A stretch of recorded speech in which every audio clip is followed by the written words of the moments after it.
J'ai vu récemment quelqu'un qui essayait de réfuter cela en ligne. La jupe arrivait ici. Elle avait à peu près la longueur de mon costume. Elle portait une robe, je pense que c'était une robe ou quelque chose du genre, qui s'arrêtait ici. Et ensuite, elle portait quelque chose comme des chaussettes noires à l'intérieur, mais transparentes. Et elle parlait comme si elle libérait du feu. C'est Jézabel. Quel âge est trop jeune pour devenir pasteur? Cette question précise est actuellement en train de diviser l'Internet nigérian. Une jeune fille de 19 ans vient d'être ordonnée pasteur, et les critiques qualifient cela de coup marketing, tandis que d'autres affirment que c'est l'avenir du ministère. Appréciez cette maison. Appréciez cette maison. Parce que devenir pasteur aujourd'hui, c'est bien plus que simplement devenir pasteur. C'est en réalité un témoignage de ce que pasteur Toby veut que les jeunes ressemblent à 19 ans. Je pense donc que je vais simplement terminer en disant merci, pasteur Toby. Merci beaucoup, monsieur. Merci d'être une figure paternelle. Merci d'être un leader. Merci d'être un exemple pour la nation. La belle jeune fille que vous avez vue dans la vidéo est une jeune femme de 19 ans qui a récemment été ordonnée pasteur à part entière à l'église SPAC Nation. Dans la vidéo, elle remerciait son leader, le pasteur Toby Adegboyega, en disant que son ordination est la preuve que les jeunes peuvent réellement diriger. Mais les commentaires laissés sous cette vidéo devenue virale ont été un véritable chaos. Et non, ce n'était pas seulement son âge qui faisait parler les gens. C'était surtout le choix de sa tenue qui a déclenché un débat pour savoir si le fait qu'elle devienne pasteur était une bonne chose ou non. Avant d'entrer dans les commentaires, pour vraiment comprendre comment cela a pu arriver, il faut comprendre l'église qui se trouve derrière tout cela. Elle a été ordonnée par SPAC Nation, un ministère basé au Royaume-Uni. Cette église est dirigée par le pasteur Toby Adegboyega, et elle est connue pour beaucoup de choses, notamment pour le fait qu'elle utilise de la musique profane afin d'attirer les jeunes de la population vers l'église. Elle est également connue pour la manière dont elle a réussi à sortir beaucoup de jeunes de la rue. On peut donc dire sans risque que c'est une église tournée vers la jeunesse. Maintenant, regardons ce que les gens disent. Les partisans affirment que c'est ainsi que l'on gagne la génération Z à Christ. La meilleure personne pour gagner un jeune, c'est un autre jeune. Mais les critiques, eux, ne retiennent absolument rien. Une personne a dit « Peu importe à quel point tu es spirituel, cela doit se refléter dans ta manière de t'habiller. » Quelqu'un d'autre a dit « À 19 ans, elle n'a même pas encore payé de loyer de toute sa vie. Comment est-elle censée conseiller des adultes ?» Une autre personne a déclaré que le simple fait que quelqu'un ait un accent et parle avec assurance ne signifie pas que cette personne est intelligente. L'apôtre Michael Rokpo a décidé de ne pas garder le silence sur cette affaire. Voici la réaction de l'apôtre Michael Rokpo concernant la jeune femme pasteur qui a été ordonnée. Permettez-moi de vous montrer comment Jésus traite ce sujet, parce que chaque fois que Jésus aborde la question de l'erreur, il y a 5 choses qu'il fait, et il les fait dans un ordre chronologique. Jésus ne signale pas l'erreur pour condamner. Il signale l'erreur pour avertir et pour racheter. Ainsi, si vous étudiez Apocalypse 2 et Apocalypse 3, vous verrez que Jésus s'est adressé à cette église. Parmi ces 7 églises, 5 étaient dans l'erreur. Il les a avertis et leur a donné ce qu'elles devaient faire pour sortir de l'erreur. Et bien sûr, il en a félicité une, parce que celle-là n'était pas seulement exempte d'erreur, mais elle faisait quelque chose qui était conforme au cœur de Dieu. Donc, lorsque Jésus traite de l'erreur dans l'Église, et si nous suivons son modèle, il y a 5 choses qu'il fait. Premièrement, il se révèle d'abord lui-même, parce que vous ne pouvez pas connaître l'erreur tant que vous ne connaissez pas Christ. Il est la norme. Ainsi, si vous étudiez les 7 églises dans Apocalypse 2 et Apocalypse 3, chaque fois que Jésus s'adresse à l'une d'elles, il révèle une dimension de lui-même. La raison pour laquelle elles sont dans l'erreur, c'est qu'elles ne connaissaient pas cette dimension. Donc, si nous voulons éviter l'erreur, nous devons connaître Christ. C'est pourquoi la préoccupation des apôtres était de révéler Christ. Paul a dit dans 1 Corinthiens 1 verset 18, « Nous prêchons Christ, et Christ crucifié. » Lorsque vous lisez 1 Corinthiens 1 verset 23 à 24, il dit que pour les Juifs, c'est une pierre d'achoppement, pour les Grecs, c'est une folie. Mais pour nous qui sommes sauvés, que nous soyons Juifs ou Grecs, Christ est la sagesse de Dieu et la puissance de Dieu. Ils se sont établis sur la révélation de Christ, parce que c'est l'antidote à l'erreur. Ainsi, lorsque Jésus vient vers une église, la première chose qu'il fait, c'est de se révéler lui-même. Ensuite, lorsqu'il se révèle, deuxièmement, il félicite l'église pour tout ce qu'elle fait de bien. Donc, il ne vient pas pour juger, il vient pour racheter. Jésus ne signalera jamais l'erreur sans d'abord féliciter. Voyez, C'est pourquoi cette génération actuelle, où tout le monde attaque tout le monde en ligne, n'est pas de l'esprit. Parce que nous ne révélons pas Christ. Nous ne félicitons pas. Nous venons simplement pour démolir les gens. Et vous voyez l'orgueil, vous voyez l'esprit de vengeance, vous voyez l'arrogance, vous voyez la propre justice, vous voyez l'amertume. Vous pouvez littéralement discerner qu'il y a quelque chose entre ces personnes. Il y a une bataille secrète en cours, et elles utilisent l'autel pour l'exprimer. Le standard de Jésus, c'est que Christ soit révélé d'abord, que les félicitations soient données, puis, troisièmement, qu'il expose ce qui ne va pas. Il ne commence pas par exposer l'erreur. Allez lire Apocalypse 2 et Apocalypse 3. Ensuite, quatrièmement, il les appelle à la repentance. Quand il leur montre l'erreur, il les appelle à la repentance. Et lorsqu'il les appelle à la repentance, voici toujours comment Jésus termine, il leur donne une promesse. N'est-ce pas là le cœur d'un père? Il se révèle lui-même, il les félicite, il indique leur erreur, il les appelle à la repentance, et ensuite, la plupart du temps, un avertissement y est attaché, puis il leur donne une promesse. Voilà l'ordre de Jésus. Donc, si vous ne faites pas attention, et que votre mission principale consiste à dire à tout le monde qu'ils ont tort, un moment viendra où vous découvrirez que vous ne combattez pas pour Dieu. C'est pourquoi, de nos jours, toute l'idée de la correction est devenue de la propagande. Nous cherchons des choses qui font tendance. Vous savez pourquoi? Parce que vous n'entrez plus dans l'assemblée pour voir des miracles remarquables. Vous n'entrez plus dans l'assemblée pour entendre des histoires de rencontres avec Dieu. Vous n'entrez plus dans l'assemblée pour voir des hommes qui incarnent Christ. Et parce qu'il n'y a plus rien pour confirmer la parole, nous devons rester pertinents en déclenchant des controverses afin de rester dans l'œil des médias. Nous n'aimons pas Dieu. Ce genre d'église, généralement, n'aime pas Dieu. Voici le diagnostic de Jésus. Retournez au verset 2, lisez-le. Donc, lorsque vous voyez un modèle, vous pouvez identifier l'erreur. Il a dit qu'ils avaient des œuvres, qu'ils avaient du travail. Et dans le royaume, dans ce travail, ils avaient de la patience et de l'endurance. Ils peuvent prier pendant 10 ans pour une ville, sans arrêt. Ils peuvent travailler dans le champ pour que des âmes soient gagnées, sans arrêt. Ce travail est là. Ils peuvent vivre une vie de jeûne pendant 20 ans. Donc, ils avaient de la patience dans le travail du royaume. Jésus a dit qu'ils ne pouvaient pas supporter le mal. Ils haïssent l'iniquité. Allez au verset suivant.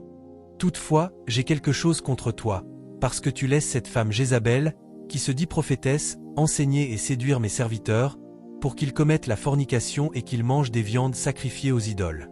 C'est l'église dont vous apprenez à partir de l'église d'Éphèse. Ils accueillent de faux prophètes. Ils accueillent des propagateurs de l'immoralité.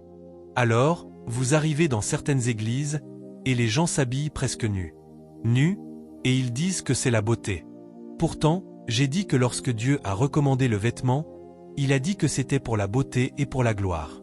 Ainsi, le pasteur est sur l'autel, surtout là où il y a beaucoup de femmes pasteurs. J'en ai vu une récemment, quelqu'un essayait de la défendre en ligne. La jupe arrivait ici. Elle avait à peu près la longueur de mon costume. Elle portait une robe, je pense que c'était une robe ou quelque chose du genre. Elle s'arrêtait ici. Et ensuite, elle portait quelque chose comme des chaussettes noires à l'intérieur, mais transparentes. Et elle parlait comme si elle libérait du feu. Jézabel. Allez dans certaines églises. Le pasteur couche avec elle. Ce n'est pas moi qui le dis. C'est ce qu'il dit. Il dit qu'ils séduisent mes serviteurs pour les entraîner dans la fornication. Et elle se donne quel titre? Donc, il manifeste certains dons. Des agents de séduction. Tu portes quelque chose, et tu sais que ce que tu portes est provoquant. Ils viennent, ils font comme s'ils couvraient cela avec un mouchoir. Mais tu sais ce que tu as porté. Tu connais le but pour lequel tu l'as porté. Elles portent des robes. Les robes les serrent comme des ballons. Partout où il y a une courbe, elle est mise en évidence, et elles disent qu'elles sont des huissières, alors qu'elles conduisent les gens en enfer. Ensuite, il a parlé des faux prophètes.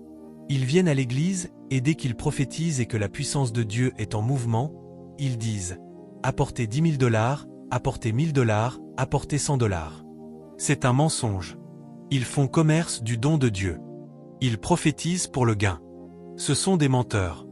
Et il existe des preuves documentées.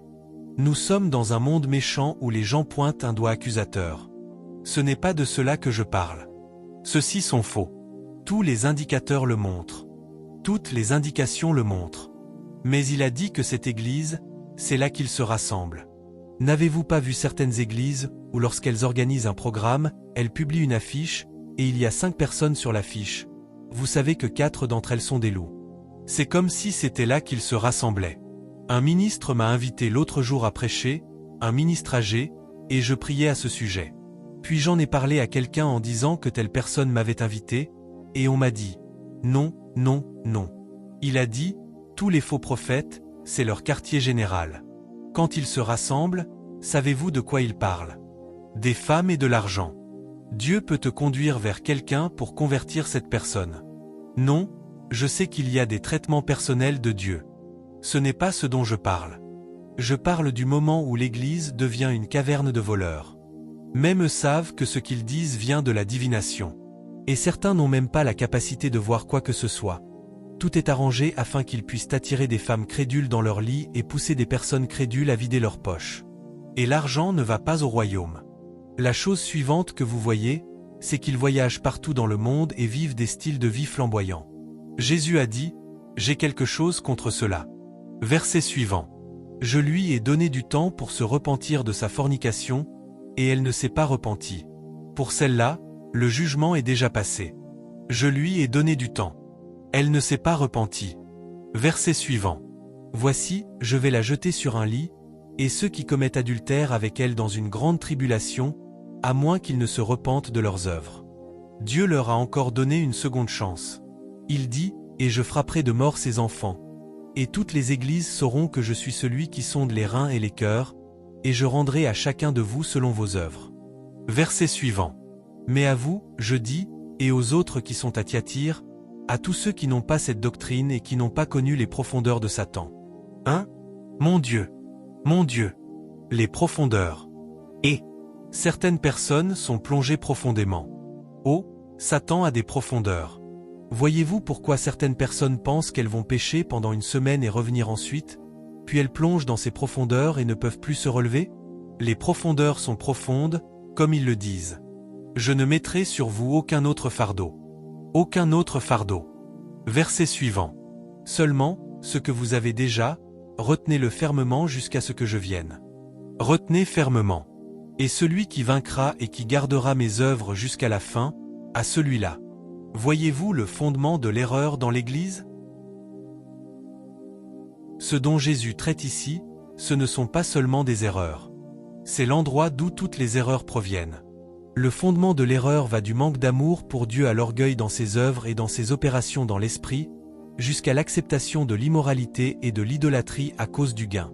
C'est ce que le Maître est en train d'énumérer ici, le fait de donner de la place à l'iniquité pour qu'elle prospère.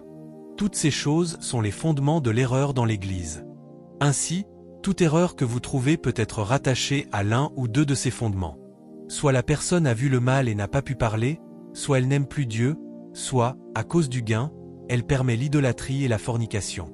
Il a dit que celui-là gouvernera avec une verge de fer. Comme les vases d'un potier, ils seront brisés en morceaux, de la même manière que moi aussi j'ai reçu autorité de mon Père. Verset suivant, et je lui donnerai l'étoile du matin. L'Église de Sardes. Verset suivant, je pense que c'est Apocalypse 3 verset 1. Maintenant, avancez. Pouvez-vous avancer? Apocalypse 3 verset 1. À l'ange de l'Église de Sardes, écrit, « Voici ce que dit celui qui a les 7 esprits de Dieu et les 7 étoiles. Je connais tes œuvres. Tu as le nom d'être vivant, mais tu es mort. C'est une Église morte. » Verset suivant. « Sois vigilant, et affermis le reste qui est près de mourir. Car je n'ai pas trouvé tes œuvres parfaites devant Dieu.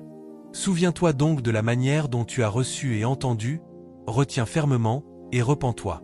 Si donc tu ne veilles pas, je viendrai sur toi comme un voleur, et tu ne sauras pas à quelle heure je viendrai sur toi. » Verset suivant. « Tu as cependant quelques noms, même à Sardes, qui n'ont pas souillé leurs vêtements.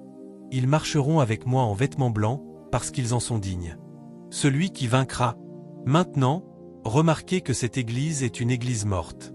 Tout ce qu'ils avaient de Dieu est presque perdu et mort. Et Jésus les avertit. Ils doivent garder ce qui reste. Mais quel était le diagnostic? Ils n'étaient pas vigilants. C'est donc une église qui ne s'engage pas dans l'esprit. C'est une église de stratégie, une église d'intelligence. Alors, il rassemble des technocrates, des personnes raffinées, des leaders qui ne prient pas, qui ne jeûnent pas, des leaders qui ne travaillent pas dans l'esprit, parce que l'homme veut présenter une église qui ressemble aux Nations Unies. Tout le monde est coordonné. Quand ils se tiennent debout, vous voyez l'élégance, la coordination. Même leur voix a une tonalité grave. Loué soit le Seigneur. Vous savez, le Seigneur doit. Mort. Mort. Tout est cosmétique. Un christianisme cosmétique. Ils arrivent sur l'estrade, ils marchent comme ceci. Même les gestes de leurs mains sont calculés. Notre Père et notre Dieu, nous bénissons ton nom pour tout le bien que tu nous as fait. Il explique la Bible, Jean 3 verset 16. Il parle comme un coach vocal, car Dieu a tant aimé le monde qu'il a donné son Fils unique, afin que quiconque croit en lui ne périsse point, mais qu'il ait la vie éternelle. Et maintenant, dites, prions pendant 3 heures. Il n'y a aucune vie dans l'esprit. Aucune vie. Tout est intelligent, cosmétique. Vous dites que quelqu'un est malade. Prions pour le malade. Ils vont venir, précieux Seigneur Dieu Tout-Puissant, à cause de la mort de ton Fils sur la croix, aie pitié de ton serviteur. Quand il a fini, il dit, va chez le médecin. Aucune vertu à communiquer. Rien. Aucune vertu. Rien. Mort. Je ne dis pas qu'il ne faut pas être excellent. Moi-même, j'essaie. Je prie que Dieu m'aide à bâtir. J'apprends, et j'aime que les choses soient excellentes. Mais si c'est une église cosmétique, Jésus dit qu'elle est morte. Pas de feu sur l'autel, pas de direction spirituelle, pas de grâce, pas de présence, pas d'intensité. Des esprits morts avec un esprit intelligent qui parle à d'autres intelligences. Ils ne lisent pas la Bible. Un pasteur prêche, il récite. Il a mémorisé le sermon le samedi. Il peut mémoriser, il mémorise simplement le sermon et le cite. Aucune écriture ne vient à son esprit, rien. Le Saint-Esprit ne la vivifie pas. Tout le sermon est mémorisé. Certains commencent leur sermon le premier jour, puis ils le mémorisent jusqu'au samedi. Alors, quand ils prêchent, c'est comme ceci. Cosmétique, stratégique, efficace en tout, mais pas dans l'esprit. Jésus dit, « J'ai cela contre toi. Je suis un Dieu excellent, mais je ne suis pas cosmétique. Tu dois être connecté dans l'esprit. » C'est beau lorsqu'un homme excellent a la vie dans l'esprit. Jésus dit, « Tu es une église morte. » On ne peut pas trouver les vertus de Christ. On ne peut pas trouver la puissance de Dieu. On ne peut pas recevoir la présence de Dieu. On ne peut pas interagir avec la grâce de Dieu. Rien ne coule depuis le domaine de l'esprit. Tout est fermé. Ils parlent depuis leur cerveau. Nous sommes tombés dans le domaine du mental, du cognitif, de l'intelligence, de l'excellence et du christianisme cosmétique. Ce sont les 6 grands fondements que Jésus a indiqués lorsqu'il parlait à son Église. Et je prie que Dieu nous aide à nous élever au-dessus de ces fondements et à être l'Église de Philadelphie. Bien qu'elle ne soit pas forte, qu'elle reçoive la validation de Jésus et qu'elle soit aidée par Jésus afin de ne pas tomber.